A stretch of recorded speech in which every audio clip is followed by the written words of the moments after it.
Welcome to this installment of My Favorite Pokemon. In this episode, I'll be covering the Rock type.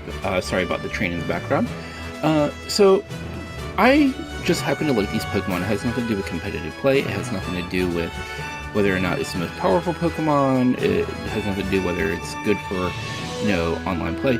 These are just the Pokemon that I happen to like. Now, I started way back in the Pokemon Red and Blue days, so of course, the first obstacle that I had to overcome was, and for those of you who played on the Virtual Console, I'm sure you're experiencing this for the first time now, Onix.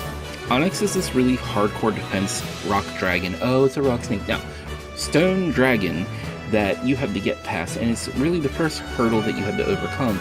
Aside from its impregnable defenses, it can also use Bide. It does double the damage to you that you've inflicted upon it.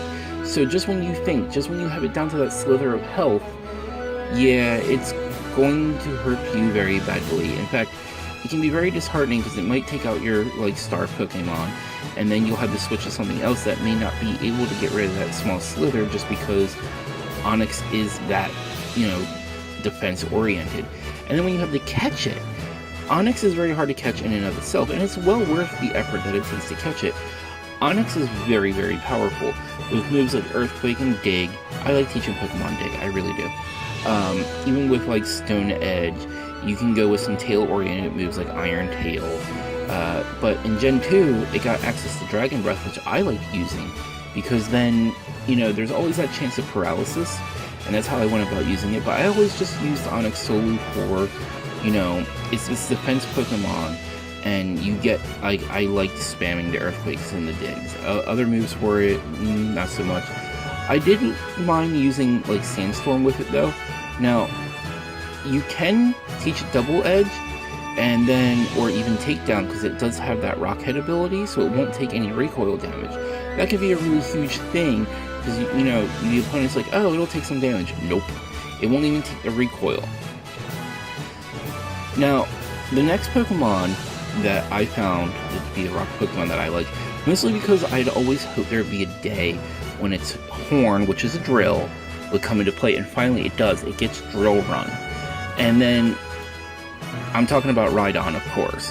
Rhydon is amazing. It's one of the first Pokemon ever made, and yeah, it does have a pretty heavy move pool, but, so, when it evolves into Rhyperior, which is something that they added for Gen 4, which Rhydon wasn't really all that, weakened over time, but now it gets this new lease on life. Yeah, Rhyperior has access to the Hyper Beam for Rock-type Pokemon, Rockbreaker. It can still do Earthquake, sure, but then there's Drill Run. I really like Drill Run.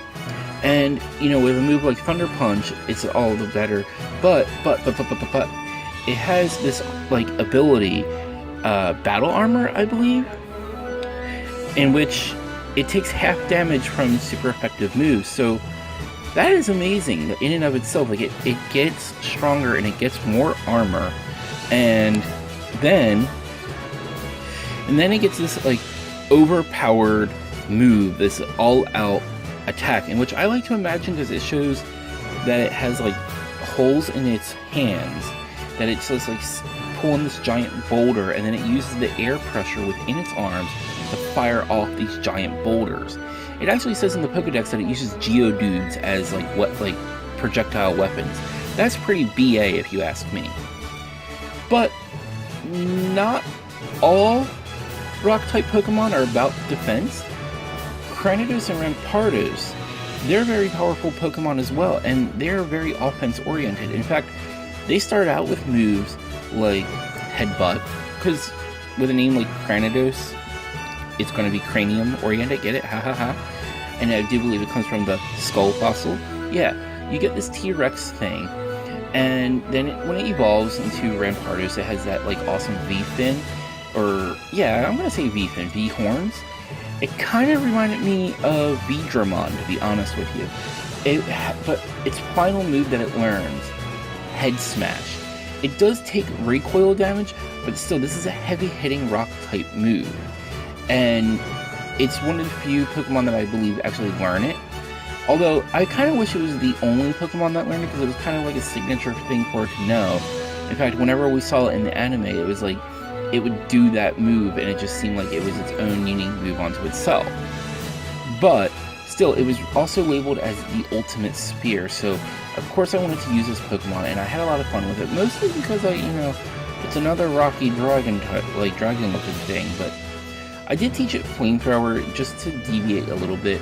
But what's more, so it's a part of the generation where like the abilities were getting a little more. Mold Breaker. Mold Breaker, I believe, was a new ability for Gen 4. If it wasn't, then they were really promoting it for whatever reason. But Mold Breaker was an ability that Cranidos had, that if your opponent had an ability, it didn't matter to Cranidos. So Gengars, who in that generation had Levitate, could still be hit by Earthquake because Mold Breaker would allow it to go through. That was awesome. Just, it couldn't get paralyzed, I believe, by static. It couldn't get burned through Flame Body. I don't think it could get poisoned through... I mean, correct me if I'm wrong, but I'm pretty sure that's like the glory of Mold Breaker.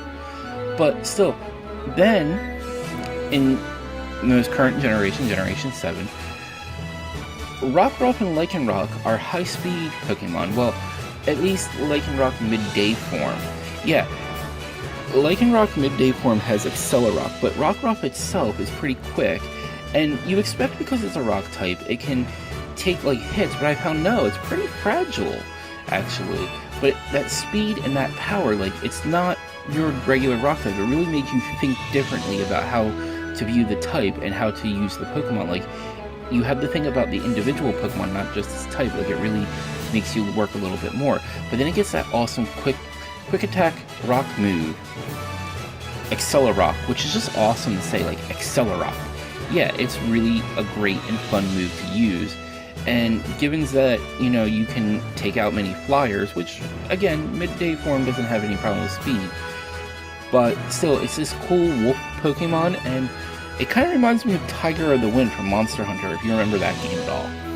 But still, these are my favorite rock-type Pokemon. I hope you enjoyed this installment. I know it wasn't very long, but there aren't all that many rock types that I like, but I hope you can tell me about some of your favorite rock-type Pokemon in the comment section below. Make sure to give this video a like, make sure to hit those links to follow me on social media, and make sure to subscribe and check out my other videos in the right-hand column. And thank you to my patrons for watching to the very end for this Patreon exclusive content, which you should only be seeing and hearing here on Patreon. So, there's a couple more rock-type Pokemon that I actually really like. But the thing of it is, they're a little bit in the oddball category. So, first is Shuckle.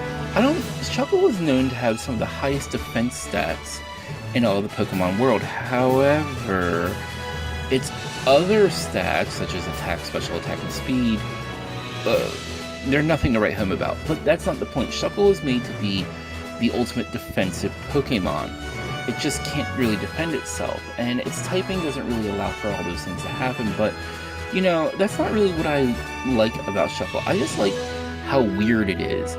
And it's also so one of its key things that it's known for, if you attach a berry, and I'm talking in Gen 2 terms here, if you attach a berry, because it's only called berry, to Shuckle, right? Berries only gave back 10 HP, but if you had Shuckle in your party for a little while, that berry would ferment, and it would become berry juice. This is like a hidden feature exclusive to Shuckle, and I think that's really cool. And then, I remember there was something special in the anime about a purple Shuckle, a shiny Shuckle, if you will, that, so apparently the berries that fermented in it had like a better medicinal quality. I guess they just wanted to do it because it was a shiny and they wanted to feature it.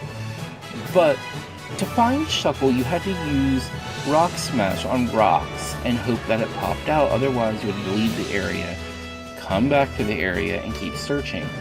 However, now, I do believe in newer games, I'm not so sure about Sun and Moon, which is the current generation, but if you have Shuckle hold an Oran Berry, it should turn it into berry juice, but a Pokemon can't actually use berry juice. You have to actually use it, and it's only really like a potion, but still, it's such a cool and unique hidden feature that this Pokemon has. And I kind of like the idea of being able to make your own like medicines, and I wish there was more things you could do with Shuckle in that respect. And I always kind of hope there would be like a Shuckle guy, like from the anime that you could go to and give things, and his Shuckle will hold on to them and they'll ferment into make super medicines, and how you make the medicines will determine how your Pokemon reacts to it, because there are things like the revival herbs and everything that if you give it to your Pokemon, but then your Pokemon won't like it and it actually decreases happiness. So I think you should be able to adjust the flavor. I think that'd be a cool feature.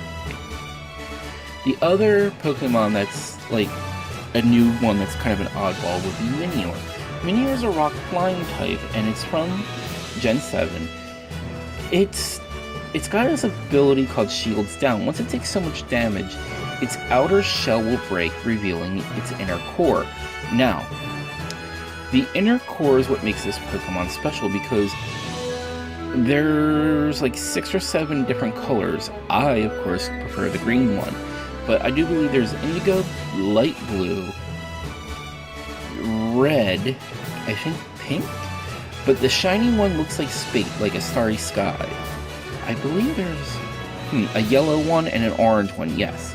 So, but it comes in all these different colors, and it doesn't really mean anything. It's just that you get to pick one that you like. And like I said, of course I wanted the green one. But it's so cool, and okay, so when that outer shell goes away, its stats all change too, but it doesn't tell you that. It's just it's like a form change that can only happen in battle, and you kind of almost want that form change to happen because Minior gets quicker and gains more attack, but when its shields are up, get this, it has more defense. Who would have thought? But still, it's really cool, and like, so for whatever reason, it has Earthquake, so I like to imagine Minior to do Earthquake will fly up really high and then smash itself onto the ground to generate this Earthquake. Like, that's how I imagine this Pokemon is doing that move. I mean, Minior, for me at least, has been a pretty fun Pokemon to use, and it's a rock flying type. Like, why? What? But still, I guess it makes sense because it's this Pokemon that's supposed to be a meteorite. I don't know, like, it's so hard. I can't imagine anyone actually disliking this Pokemon, except for the fact that you can't SOS chain it. It will never call for help. And that just bothers me, because I really want a shiny just to complete the collection of all the Miniors. Again, thank you for supporting the channel. Make sure to head over to YouTube, subscribe, make sure to check out my other videos, and again, thank you so much for supporting the channel.